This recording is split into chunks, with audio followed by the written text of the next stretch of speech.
Part 1. You will hear a conversation between an optometrist and a patient who has come for an eye test. First, you have some time to look at questions 1 to 6.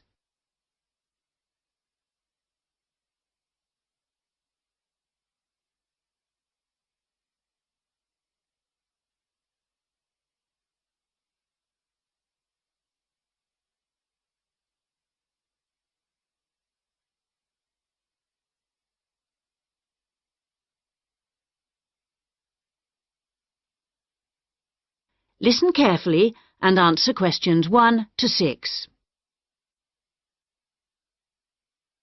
Good morning. Can I help you? Yes, I'm here for an appointment at 10 o'clock with the optometrist. I'm a little early. I know it's only 10 to 10. Are you Simon Lee? Yes, I am.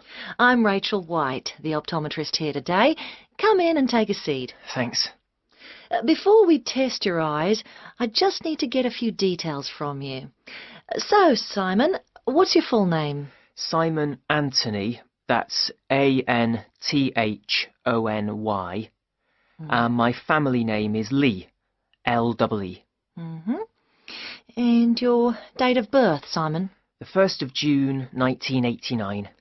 The 21st of June? No, the 1st of June. Oh, whoops, sorry. 1989. Ah, same year my son was born. What's your current address? I'm living at a hall of residence. Which one? At University Hall, not far from here, in Adams Terrace. University Hall. And do you have any medical insurance? Yes, I'm fully covered. And who are you insured with? I'm with Health for Life. Healthy Life. No, people always get that wrong. It's Health for Life. They're part of some big insurance company. Good. Now, Simon, have you ever had your eyes tested before? Yes, once, but not recently. It was when I was still at school. So, roughly when would that have been? Probably around September 2007. No, on second thoughts, it must have been the year before. September 2006. And my eyesight was fine then. But you're having a little difficulty now, are you? Well, yes. Since I started at university, I've been having difficulty with distance vision. I can't always see things in the distance. Well, let's have a look. Now, I'm just going to cover your left eye. Yeah. Can you read the top line? Yes. RBQS.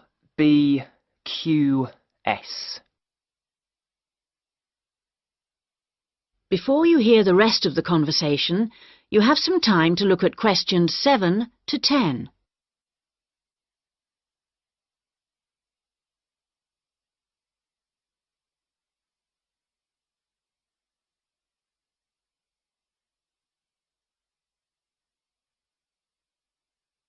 Now listen and answer questions 7 to 10. Well, Simon, your eyes have obviously got a little worse since your last test, and I think you're going to need to wear glasses. Not all the time, and not so much for reading or close work, but definitely for driving. Right, yes, I thought that was probably the case. So now you need to choose some frames. There's a wide range to choose from, as you can see. Can you give me some idea of the difference in cost? I quite liked the idea of some frameless glasses. Did you? Well, the prices vary enormously, like everything, but the frameless ones are the most expensive. The cheapest are the ones with the full frame. Perhaps I'd better go for those. Or why not try these ones with the half frame? They're not too bad. Yes, they look quite nice, and they're strong. Far less likely to break than the frameless ones. Oh, that's a good point. OK, I think I'll take those ones. If you pop back next Monday, I should have them ready for you, and you can pay for them when you pick them up. Thanks very much. Can I pay by credit card? You can, but there'll be a slight charge if you do that. Right, I'll pay by cash then, if you don't mind. No problem. Cash, credit card, debit card, all the same to us. See you on Monday. That is the end of part 1. You now have half a minute to check your answers.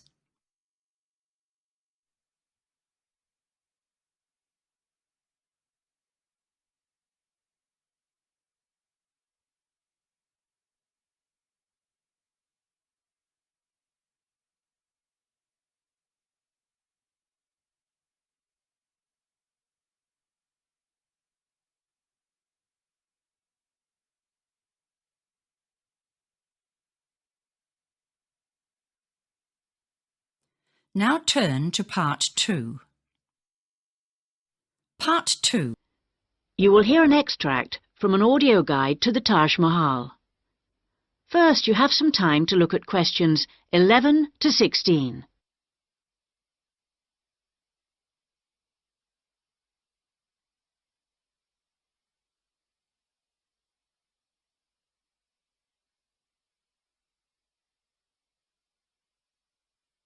Now listen carefully and answer questions 11 to 16. Welcome to our audio tour of the Taj Mahal. The Taj Mahal is the most popular tourist attraction in India. It's also one of the most spectacular buildings of the world and is considered as a symbol of love. But how many people realize that it was actually built as a tomb or burial place for the emperor's wife? The Taj Mahal was built by the Mughal Emperor Shah Jahan to commemorate his beloved wife Mumtaz Mahal when she died. And although this was not his original intention, for he had planned to build a black marble tomb for himself, they both lie side by side in the tomb today. Emperor Shah Jahan's two greatest passions were architecture and jewelry, and both are represented here in all their splendor. The most skilled architects and craftsmen came from across India and countries as far away as Persia and Turkey. Much of the structure was built in white marble that was carried by 1,000 elephants all the way from the Indian region of Rajasthan, some 300 kilometers away. Crystal and jade came from China, sapphires from Sri Lanka, and turquoise from Tibet. But there's a lot more to the Taj Mahal than just the tomb. So let's have a look at the overall plan before we take a walk through the magnificent gardens. Your tour begins here, at the point marked with an X on the plan. This is known as the main gateway. Walk through the gate and you come into an elaborate garden. There are two marble canals studded with fountains which cross in the center of the garden, dividing it into 4 equal squares. Each of these 4 quarters is then subdivided into flower beds, so there are 16 flower beds altogether. The tomb stands majestically at the north end, not in the center, as you might have expected. Instead, at the center of the garden, halfway between the tomb and the gateway, there's a raised pond which provides a reflection of the Taj Mahal. It's a magnificent sight. On either side of the tomb, there are buildings made of red sandstone. The one to the west, to the left on our plan, is a mosque. It faces towards Mecca and is used for prayer. On the east side of the Taj is a building known as the Rest House. It's like the twin of the mosque, but because it faces away from Mecca, it was never used for prayer. Before you hear the rest of the guide, you have some time to look at questions 17 to 20.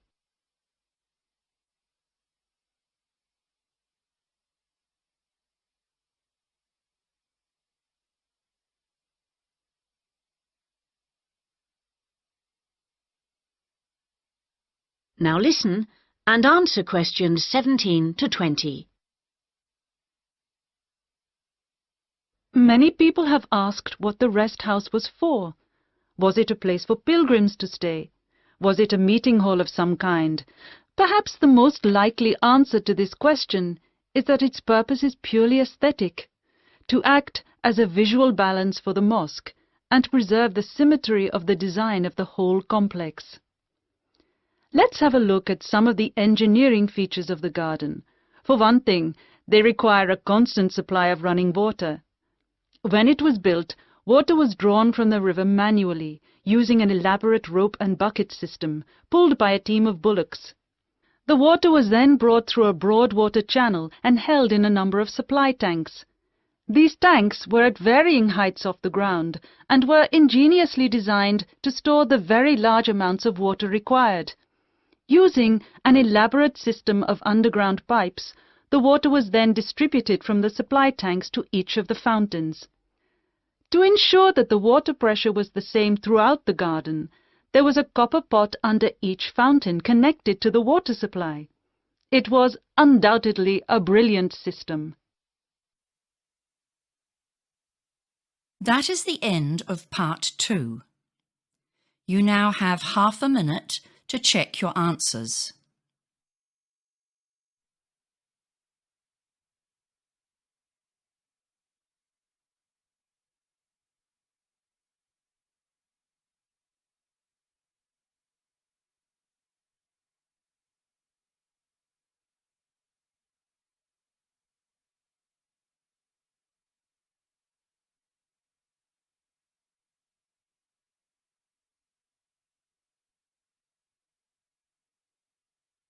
Now turn to part 3.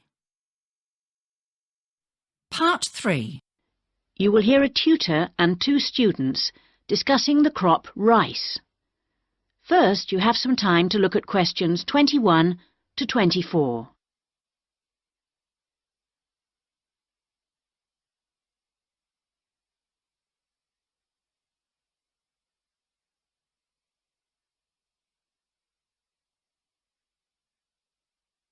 Now listen carefully and answer questions 21 to 24. Good morning, everyone. So, following on from our tutorial on European agriculture last week, Daisy and Eric are going to talk about the most commonly grown crop in Asia, which is, of course, rice. Eric, can you tell us what you've been working on? Yes, sure. We've been looking at the role of rice in a number of countries, how it's grown, ways of increasing production. As I'm sure you know, rice is the staple diet throughout Asia and, in fact, 90% of the world's rice is grown and eaten there. Daisy's got some background on that. Well, rice was originally a wild plant which started out in the tropical regions of Asia. But there are literally hundreds of varieties today, and each with different qualities. For instance, one will survive floods, while another will grow in relatively dry conditions. A third has a really lovely smell. But wherever it grows, rice needs a lot of water. What do you mean by a lot? Well, it takes about 5,000 litres to get a kilogram of rice. This can be supplied either naturally or by irrigation. And as most rice-growing countries suffer from unpredictable weather, including drought, water management really is the key. Research has become so important now that each rice-growing country in Asia has its own research institute. Whether we're talking about Japan, China or Bangladesh, and they're all coordinated by a group in the Philippines called the International Rice Research Institute. Interesting. Bangladesh, for instance, has been successfully using different rice varieties and fertilizers for 30 years. But because it's such a flat delta country, it's very difficult for the water to drain away after the monsoon season, so they need to find special rice crops that can survive the floods. And with global warming, the situation is more urgent than ever. Before you hear the rest of the discussion, you have some time to look at questions 25 to 30.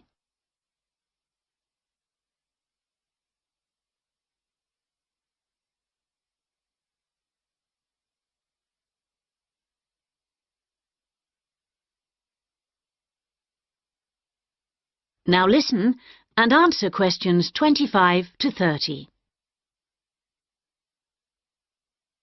Now I'd like to move on to our comparative study. As you can imagine, China is the world's biggest rice-producing country. Collectively, the Chinese people probably eat more than 3 billion bowls of rice every day. Quite a statistic. And of course, rice plays an important cultural role too. We then compared China to Thailand. You know, even though Thailand only has about 64 million people, it's the world's #1 exporter of rice. Not China, as you might imagine. Is that so? Yes, they send their rice everywhere, in particular to Europe, as well as Africa and the Middle East. Apparently, the fact that jasmine rice is growing in popularity is one reason why Thailand's rice export industry is doing so well. People want something a bit different. And of course, Thailand is well suited to rice growing. Good climatic conditions and lots of fresh water. Going back to China for a minute, we should mention that at the Rice Research Institute in Huangzhou, they're working on ways of improving rice yields using less water. By yields, you mean the amount they can grow? Yes, they're trying to find ways to get more rice from less land, improve the taste, but also have other things in it besides carbohydrates, so that it's healthier, better for you. Good idea, considering it's the staple food. And then you've got Japan, which is totally self-sufficient when it comes to rice. This is basically because they have a high tariff on imported rice, so everyone buys the homegrown product, and they don't export much. Yes, but, you know, even though rice is a kind of sacred crop there, consumption is only half what it was in the 1960s. This trend isn't evident in Thailand or China. Interesting that you mentioned how rice is almost sacred in Japan, because I believe in Thailand it also plays an important cultural role. Absolutely. They have the royal ploughing ceremony every year, which the king always attends, and he actually scatters a new stock of seed to the farmers, who pour into Bangkok for the event. What about the global interest in organic farming? Is there such a thing as organically grown rice? Yes, indeed. And the Japanese are getting quite a taste for it, apparently.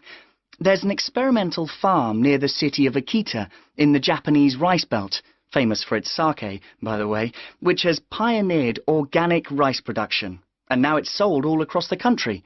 It's a bit like the recent popularity of jasmine rice in Thailand, but that's for the export market, of course. Interesting how attitudes change, isn't it? That is the end of part 3. You now have half a minute to check your answers.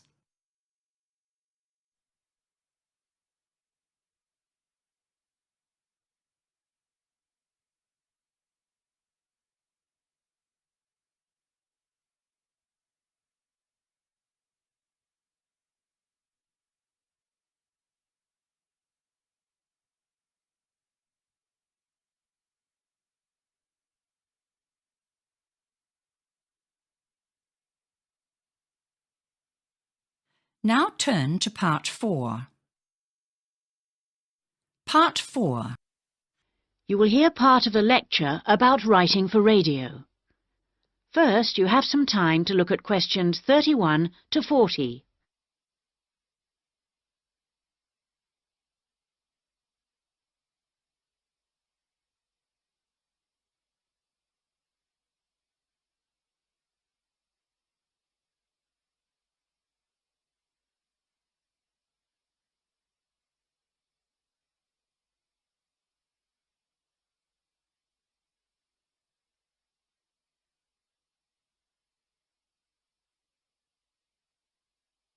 Now listen carefully and answer questions 31 to 40. We're going to move on today to look at some of the key principles of writing for radio. Of course, the main thing that you have to remember is that a radio script is not written to be read, but to be spoken and heard. Now, putting this into practice is more difficult than it seems, because writing as we speak involves abandoning many of the normal rules of writing that have been taught to us from an early age. This is because we need to concentrate on how the piece sounds. Written words convey information, but they don't convey the full meaning of what you want to say. They don't tell you what to emphasize, what speed something should be read at, or where the pauses should come. So these have to be indicated in a script. Whatever is said on radio, whether it's a link to a magazine program, a film review, or even a voice piece in the news, needs to sound as if it's coming from the mind of the speaker, almost like part of a conversation, rather than something that's being read. Before you begin to write, it's a good idea to know who you're talking to visualize a typical member of the radio station's audience. If you're writing a film review for a local audience, for example, think about how you'd tell your grandmother about the film. Or if you're reviewing a pop concert, Think about how you tell your friend about the band. The words have much more impact if each person feels they're being spoken to directly, so your tone needs to be informal. Rather than using impersonal words like listeners or the audience, you can make it more informal. Include them in what you're saying by referring to us and we. Once you know who you're talking to, the next thing is to work out what you're going to say.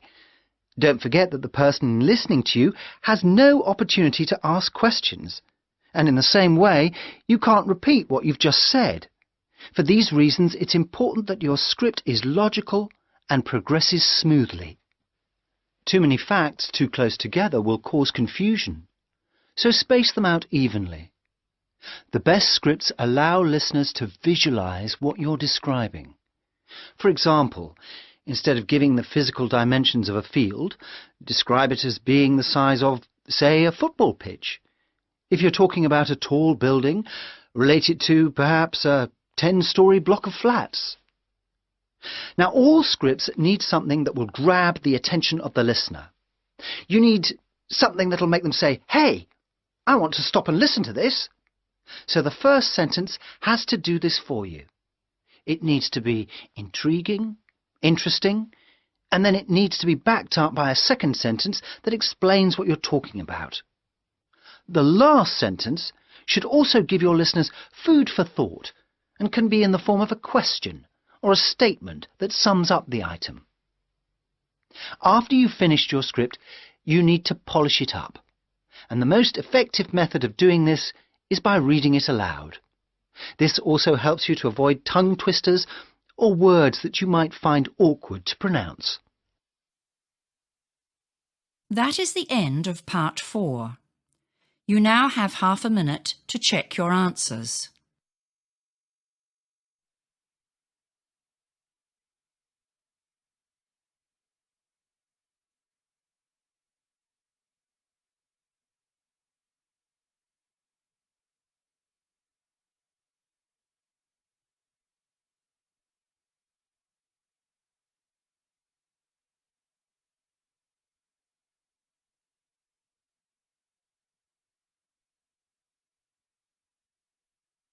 That is the end of the listening test. You now have 10 minutes to transfer your answers.